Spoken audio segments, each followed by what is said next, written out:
début d'un nouveau round, je rafraîchis donc certaines choses, notamment l'armure magique de Icarus.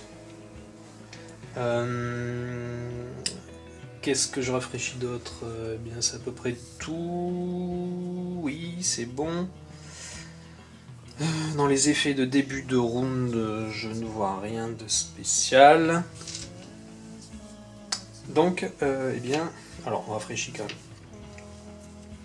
Voilà, ces petits pions, là, je vous rappelle.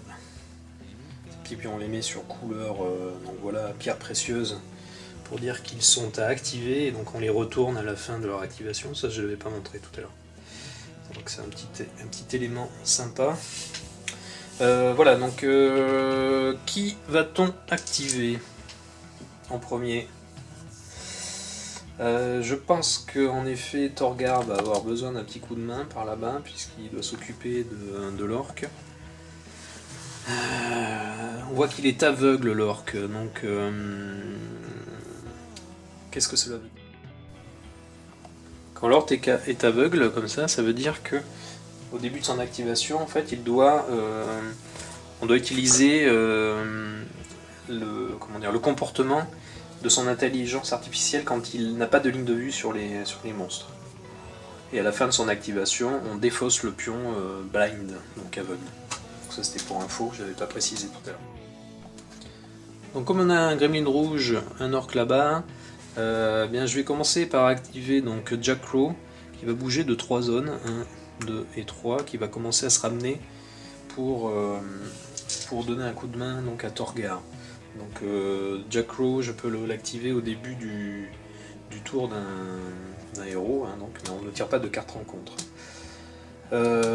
Ensuite, eh bien, je vais tout de suite activer Legon, qui va essayer de finir donc, le gremlin bleu. Il va donc l'attaquer, il va utiliser un point de focus, et donc avec son sabre glacial, qui lui permet de lancer un dé rouge et un dé bleu, il a une touche automatique, il fait un focus, donc il donne une touche automatique.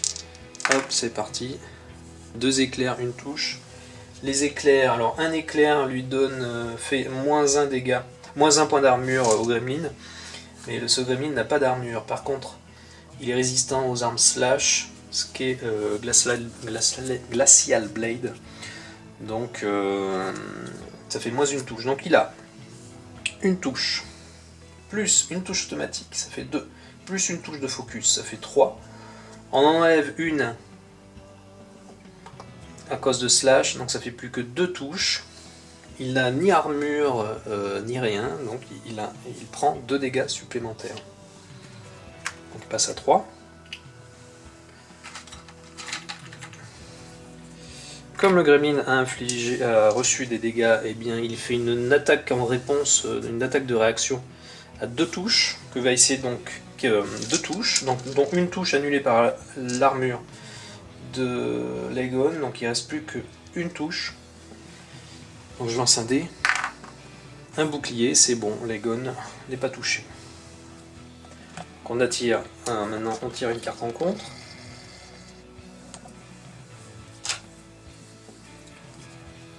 Alors, oui, est-ce qu'il bouge ou pas? Non, il va rester sur place, Legon. Alors, Troop Assault. Donc, on active tous les ennemis verts. Bon, bien, donc du coup, j'active l'Orc Warrior. Donc, l'Orc Warrior, il est sur la même zone que Torgar. Donc, puisqu'il est aveugle, hop. On n'applique pas le comportement. Ce comportement-là, on applique ce comportement. Donc, il va se déplacer jusqu'à 2 zones vers le héros le plus proche, donc il est déjà sur la zone de Torgar, et il utilise Resurrection. Donc, Resurrection, donc c'est chargé, hein, on avait un pion de charge au départ, donc ce pion de charge, je le défausse. Et qu'est-ce que ça fait? Ça permet de spawner un ennemi de la défausse dans la zone de l'orc. Bon, c'est pas terrible. Alors, l'ennemi qui est mort, c'est le gremlin bleu. Et donc, du coup, on va le spawner. Donc, il revient à la vie sur sa zone. Et ce gremlin bleu, je vais l'affecter à Torgar, à Icarus justement, qui gère les gremlins bleus. Voilà, je vous montre, hein, ici, voilà, j'ai remis sa carte ici. Voilà, donc c'est tout ce que fait, donc l'orque. Par contre, on va du coup défausser ce pion blind. Donc au prochain tour, il pourra s'activer normalement.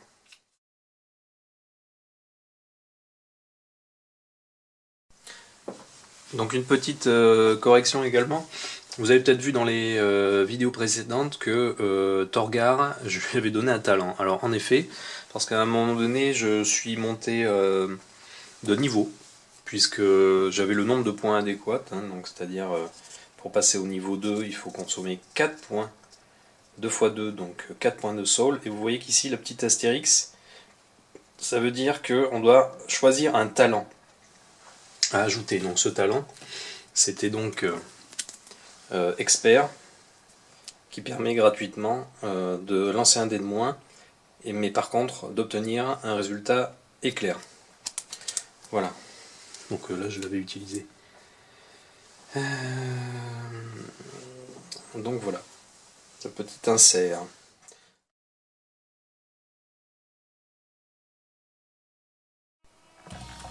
Donc Torgar, il va attaquer eh bien l'Orc Warrior vert. Donc on lance d'abord un dé pour savoir si on peut l'attaquer. Donc si je fais un Gremlin, l'attaque est annulée. Donc c'est bon, il peut l'attaquer. Donc déjà on fera un focus. Il va attaquer avec son Flying Maul.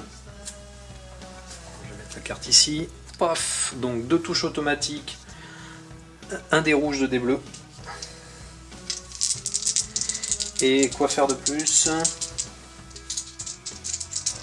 Je vais utiliser expert, ce talent qui est gratuit. Donc quand on attaque, avant de lancer les dés, on peut choisir de lancer un dé de moins pour obtenir un éclair. Donc ce que je fais, je la mets sur le cooldown numéro 2, les deux sabliers. Donc j'aurai un éclair, donc je vais lancer un dé bleu de moins. L'éclair, je vais l'utiliser pour... pourquoi d'ailleurs? Eh bien je vais l'utiliser pour faire KO, qui est ici, sur sa carte. Donc déjà je sais que l'orc il est KO. Donc je peux lancer les dés. Hein. Ah, c'est pas terrible comme dé rouge ça. Mais en tout cas il est KO. KO ça veut dire que il n'a plus d'armure, on compte pas les points d'armure. Donc vous voyez qu'ici il avait 2 points d'armure. Donc ça saute. Déjà. Ce qui est dommage, c'est que là j'ai pas fait beaucoup de touches. Donc là j'ai une touche, plus 2 touches. Ça fait donc 3 touches. Étant donné qu'il est KO, toutes les touches vont passer. Et donc ça fait 3 dégâts.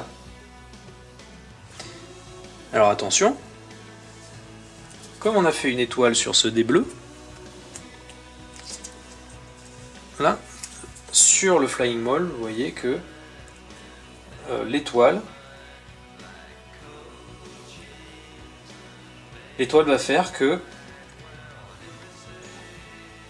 on peut blesser, on peut toucher un autre ennemi dans la zone.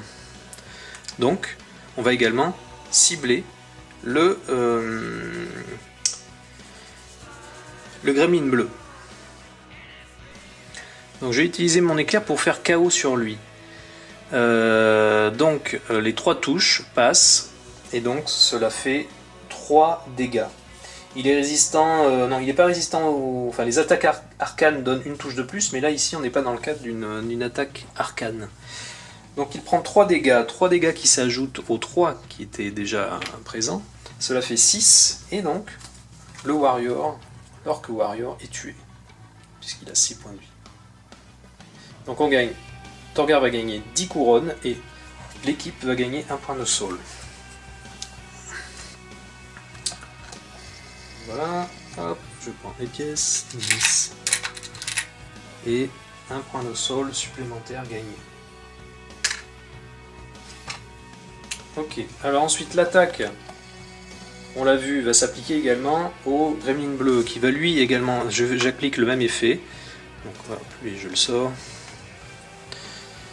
Donc il va être également KO. Et de la même manière, alors après réflexion, en fait dans le livret de règles on dit que un effet ne peut pas être appliqué plus d'une fois, donc je vais dire que l'effet KO ne s'applique pas. Donc mon gremlin reste comme ça. Par contre le nombre de touches reste le même, ça fait 3 touches. Et donc ce gremlin n'a pas d'armure, par contre il est résistant aux attaques slash, ce qui n'est pas le cas du Flying Maul, qui est blunt et humanoïde. Qui est hammer, pardon. Blunt et hammer. Donc les 3 dégâts vont s'appliquer directement. Alors il est toujours en vie puisqu'il a, il a 3 points de vie. J'ai également oublié de lui... Ah mince, de lui piocher une carte pouvoir. Donc en fait il a plus une armure, bon ben voilà. Du coup ce ne sera pas 3 dégâts, mais ce sera plutôt 2 dégâts. Voilà. Donc il a 4 points de vie. Je pioche maintenant une carte rencontre.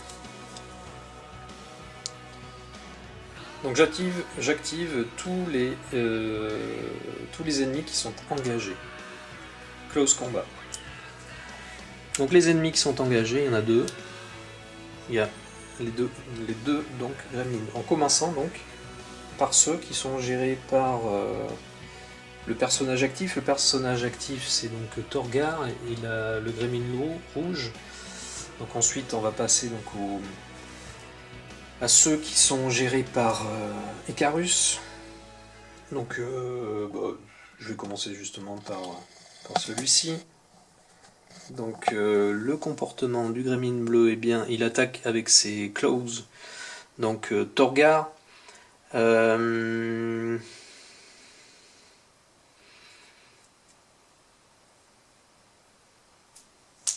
Ah, j'ai oublié quelque chose, excusez-moi encore. Quand Torgar a attaqué le gremlin, il y a toujours cet événement, cet effet de jeu qui dure jusqu'au jour, c'est que les attaques contre les gremlins font une touche de moins. Donc du coup, c'est même pas 2 dégâts, c'est un seul dégât qu'a le gremlin. Voilà, donc il s'active, il attaque avec Claws. Donc le gremlin attaque avec Claws, donc Torgar, il lance 2 dés rouges, il fait moins une armure. Donc on a 3 touches. 3 touches, moins une armure. Torgar, grâce à sa cotte de maille, à son bouclier, il a 2 points d'armure. Donc moins 1, ça fait 1. Il peut lancer jusqu'à 2 dés bleus. Jusqu'à 3 dés bleus. Donc il lui reste quand même 2 touches potentielles. Donc il va lancer 2 dés. Un bouclier et un autre bouclier. Donc finalement, eh bien, il ne prend pas de dégâts.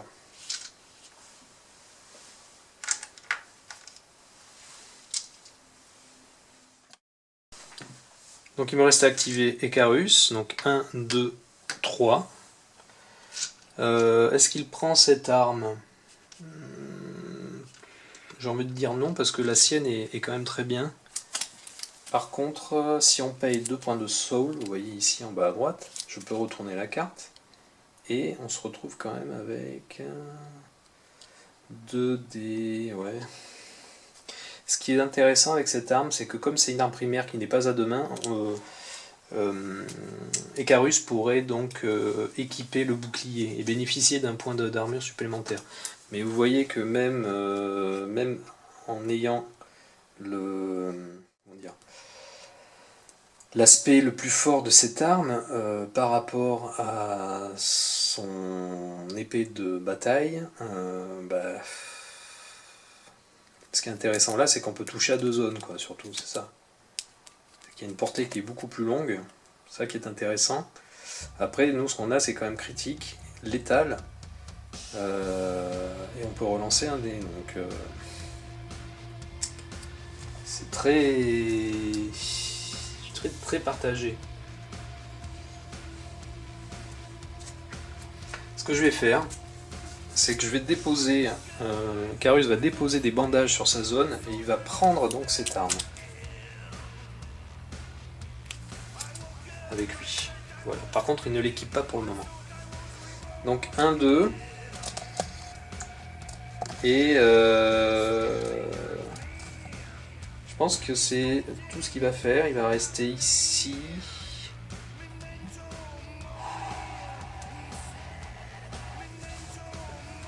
Il va peut-être aller quand même par là-bas. Donc 3 et un point de focus, un point d'action pour faire parcourir une zone supplémentaire. Donc phase de rencontre. Fight. Donc on active 3 ennemis et ensuite on mélange le deck de rencontre avec la défausse et on défausse ensuite cette carte.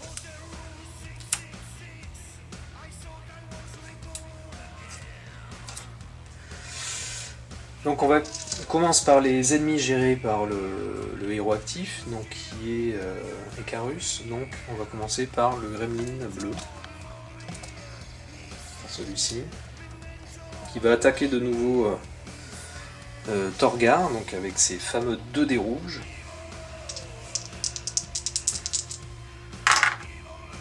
Donc à nouveau 3 touches, moins une armure. Donc ça lui fait 2 touches finalement.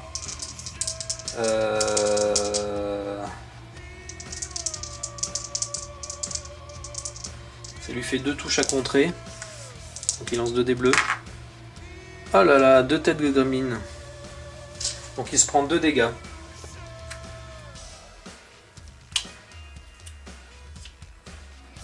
Donc il passe à 3 points de dégâts, Torgar. Donc ça c'était pour le gremlin. Donc il a encaissé des dégâts. Du coup il peut se faire voler. Il peut se faire voler une pièce d'or.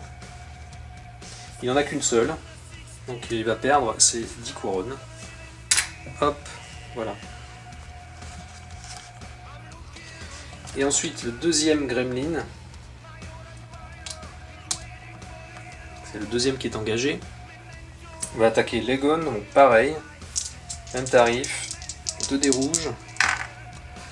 Donc une seule touche. Et du coup, il inflige quand même moins une armure toujours. Legon n'a qu'un seul point d'armure.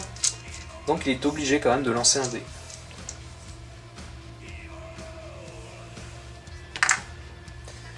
Alors, il obtient une étoile, ça c'est parfait. Parce qu'avec son étoile, ça lui donne un bouclier. Donc il annule cette touche. Il ne prend pas de dégâts. Et donc je finis par activer le gremlin rouge. Donc le gremlin rouge. Est-ce que j'ai sa carte diane? Oui. Hop.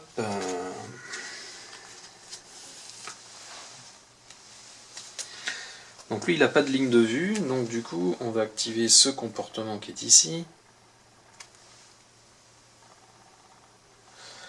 Donc il va se déplacer de 3 zones vers le plus proche héros. Il va faire 1, 2, et il va s'arrêter là.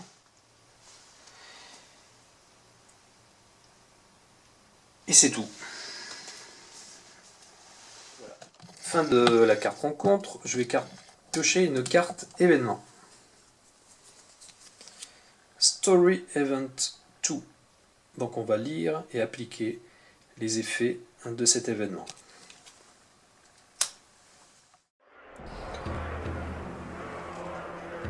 Dalv et ses chevaliers chargent avec une détermination farouche, brisant l'assaut des orques et emportant l'ennemi loin des murs.